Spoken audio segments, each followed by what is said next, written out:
Bonjour, j'aimerais aujourd'hui réfléchir avec vous sur une question qui en fait surgit à ce moment de la naissance de la Torah, dont sont les témoins les chapitres 12, 13 et suivants du Deutéronome, et donc à ce moment de la naissance du peuple de tout Israël sous le règne du roi Rescaou Ézéchias. Alors, comme cette vidéo est largement plus longue que d'habitude, je vous la chapitre pour que ce soit moins massif et puis je vous la distribue en 3 parties. Ceci dit, essayez de vous accrocher jusqu'au bout parce que vous allez voir que l'enjeu est assez crucial, y compris, voire surtout pour nous qui sommes chrétiens.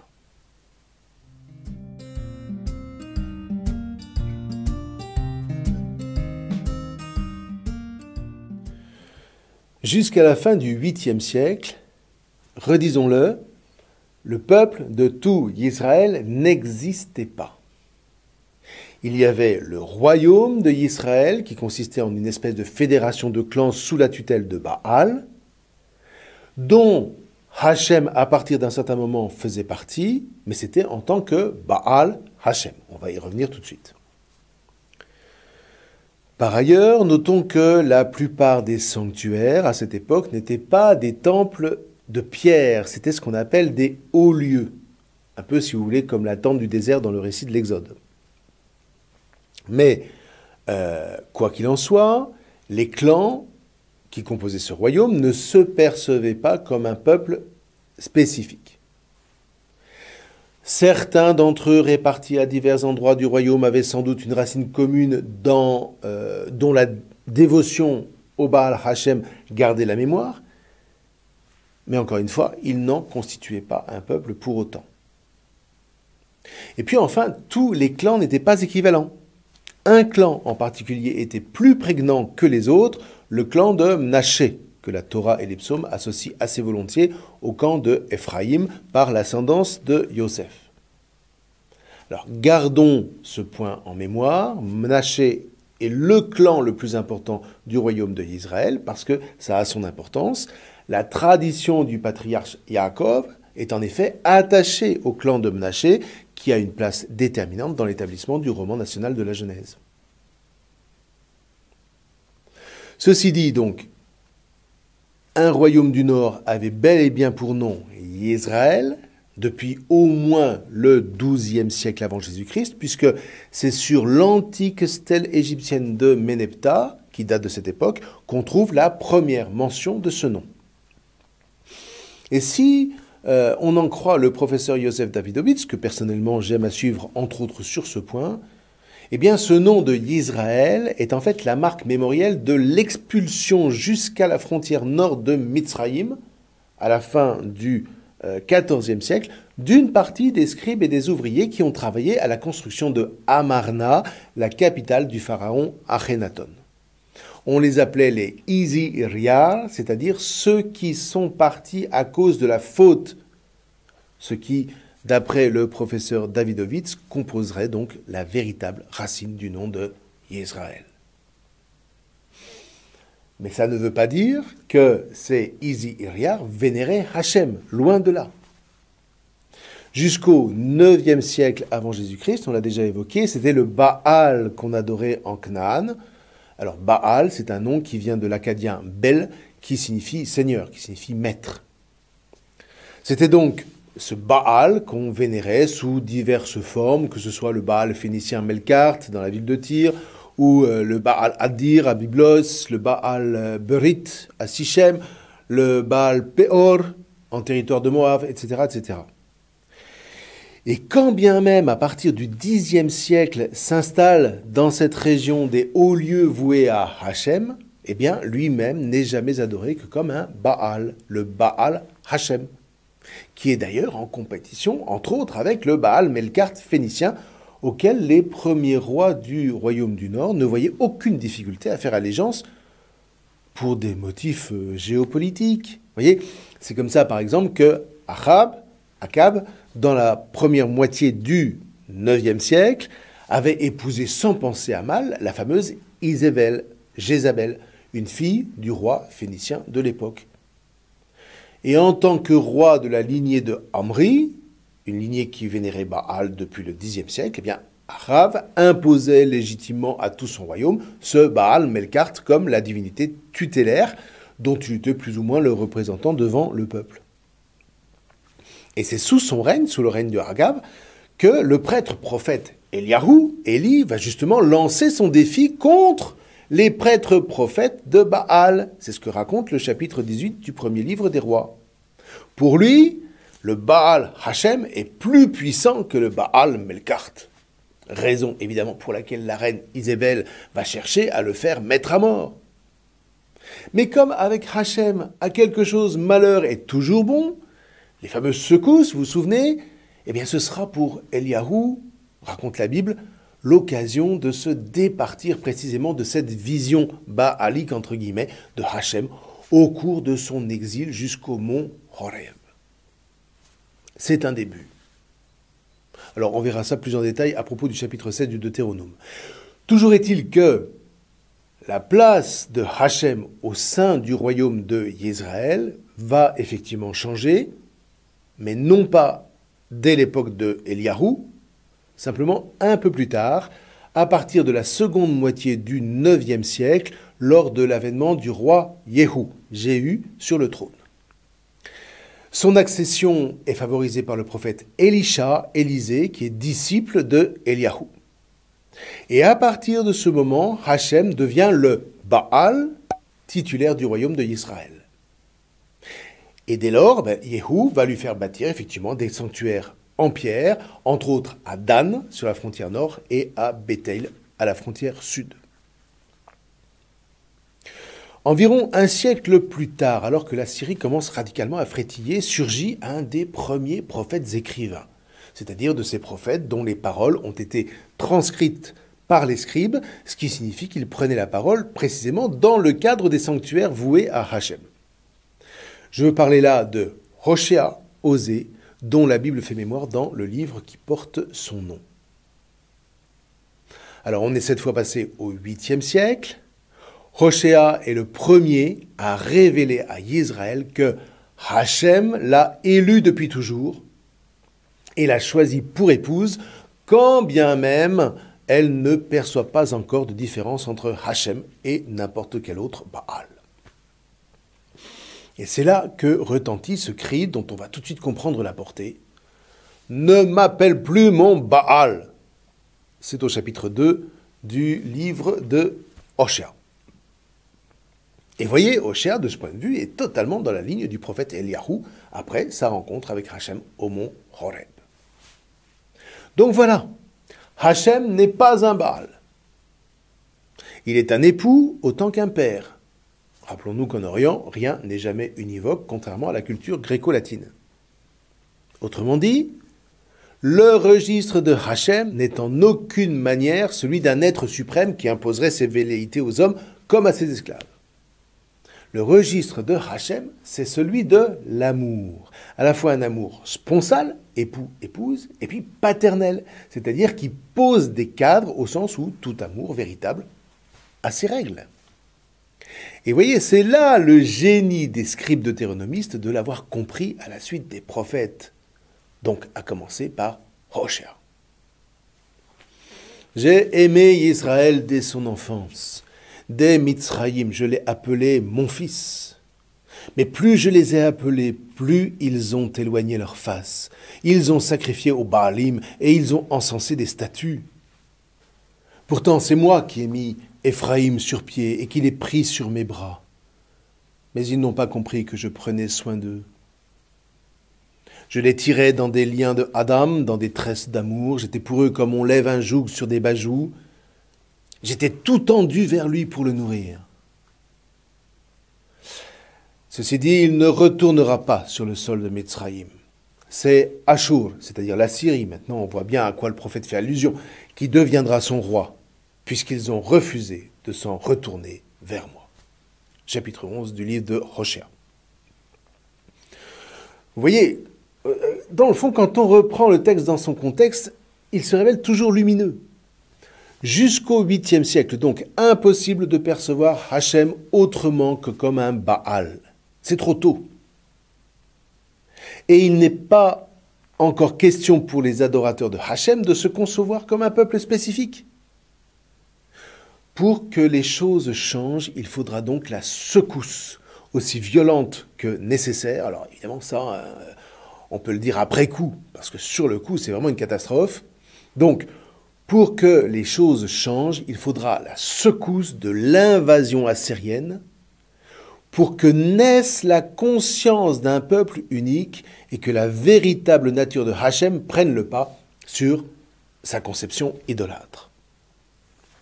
Alors ceci dit, en attendant, est-ce que le prophète Hoshéa a été entendu à l'époque où il a prêché? Ben écoutez, en tout cas, il l'a été par les scribes des sanctuaires, qu'il haranguait, puisqu'ils l'ont noté, ce qui est un premier pas. Ils en ont donc conservé la mémoire, ce qui s'avérera extrêmement précieux pour la suite. Or voilà qu'en 734, tel que l'avait annoncé Hoshéa, les Assyriens déferlent sur le royaume, de sorte que tous les clans adorateurs de Hachem courent se réfugier autour de Yerushalayim et de son sanctuaire, donc dans le royaume du sud, dans le royaume de Yehuda.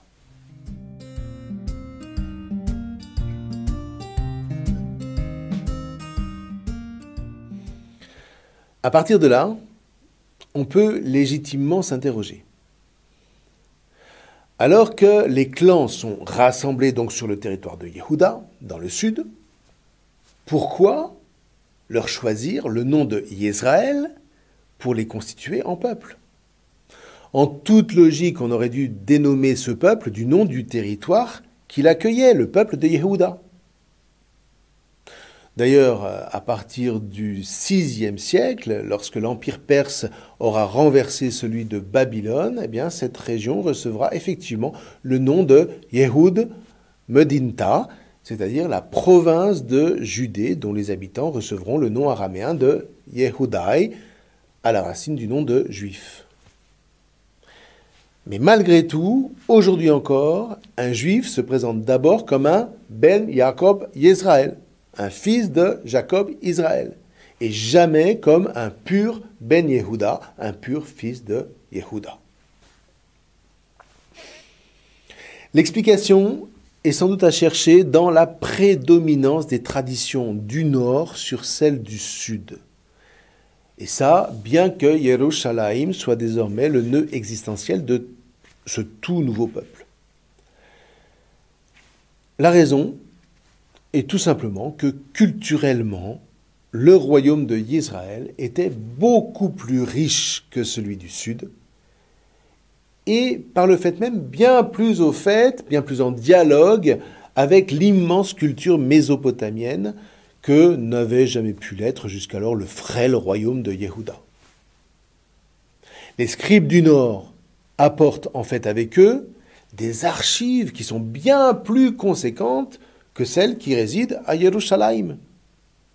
Ils viennent notamment avec un alphabet araméen qui a été totalement assimilé, qui provient de la Syrie, dont on va voir au chapitre 13 toute l'influence sur la rédaction du premier noyau deutéronomiste de la Torah. Et tout ça vient du Nord.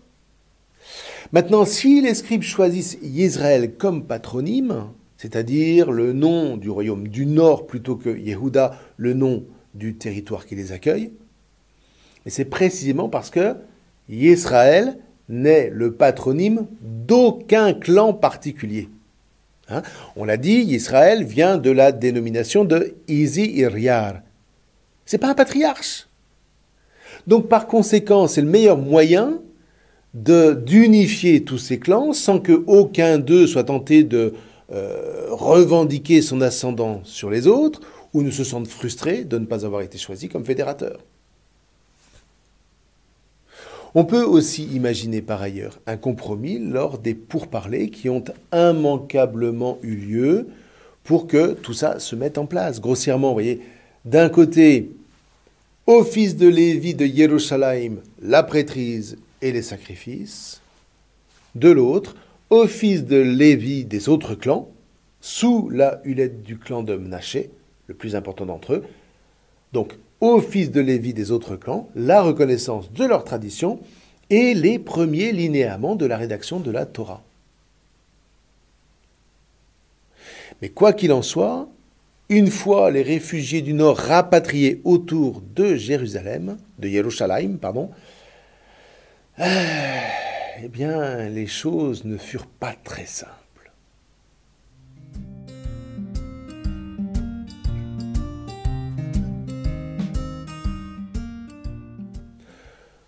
Le roi Hiskiyahu meurt en 678.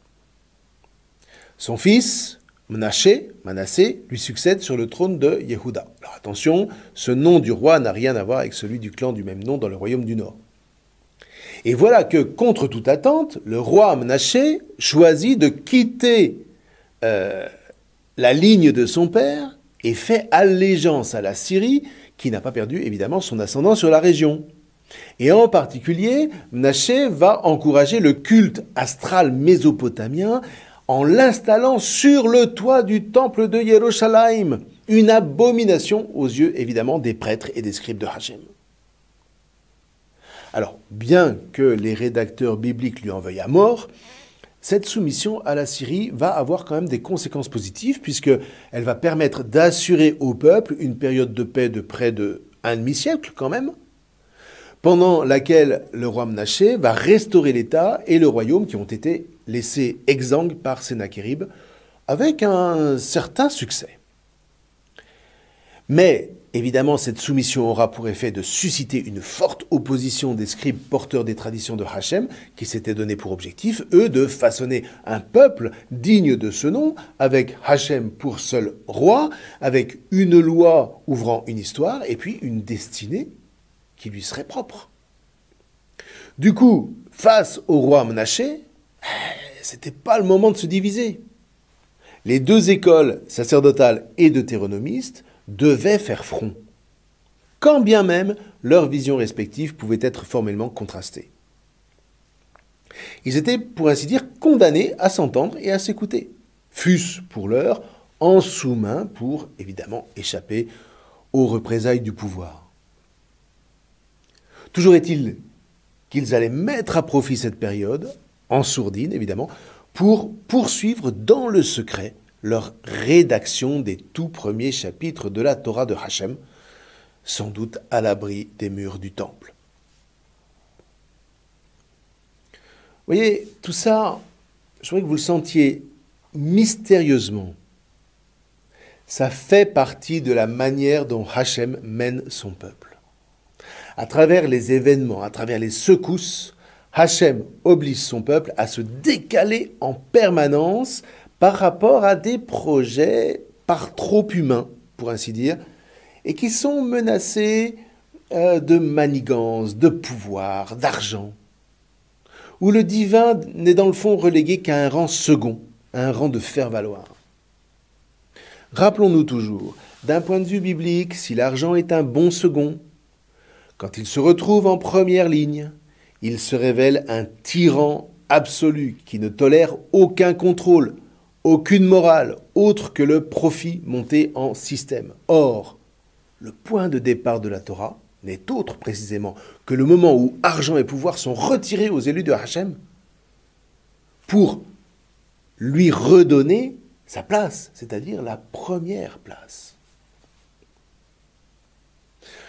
En ce sens, je ne sais pas si vous l'avez remarqué, mais les plus profondes démarches spirituelles ne se font jamais sur fond d'argent ou de pouvoir. C'est au contraire au moment où tout nous échappe, dans les moments de plus grande déréliction, qu'on se réveille et qu'on grandit, ce qu'on appelle tout simplement la sagesse. C'est au moment où l'impasse nous accule matériellement qu'un sursaut spirituel permet de décerner un chemin que laissé à nous-mêmes et à nos fantasmes de toute puissance, nous n'aurions jamais su envisager jusqu'alors. Eh bien, c'est ce qui se passe à ce moment crucial de la naissance du peuple de tout Israël. Une histoire, d'une certaine manière, dont la passion du Christ va être le point d'orgue. Vous voyez, si vraiment Jésus est le chemin, la vérité et la vie, mais c'est parce que par lui, dans l'entre-deux qui le relie au Père, Hachem reste à la première place. Parce que c'est du cœur de cet entre-deux que va pouvoir s'ouvrir le chemin du salut. Et nulle part ailleurs. Enfin, toujours est-il qu'après l'événement assyrien, puis les bâtons dans les roues que leur met le roi Menaché, les scribes comprennent. Ils comprennent que Hachem passe et passera toujours par les secousses de l'histoire, génération après génération, pour en faire un peuple vivant. Alors encore une fois, sur le coup, ça n'a jamais rien de drôle. Mais après coup, avec le temps, en cultivant l'art de l'interprétation, notamment à l'école des prophètes et des sages, eh bien toutes les générations vont apprendre à bénir Hachem dans la mesure où c'est par ces secousses qui recentrent le peuple sur l'héritage de Hachem que tout Israël non seulement va pouvoir naître, mais encore une fois, grandir. C'est par ces épreuves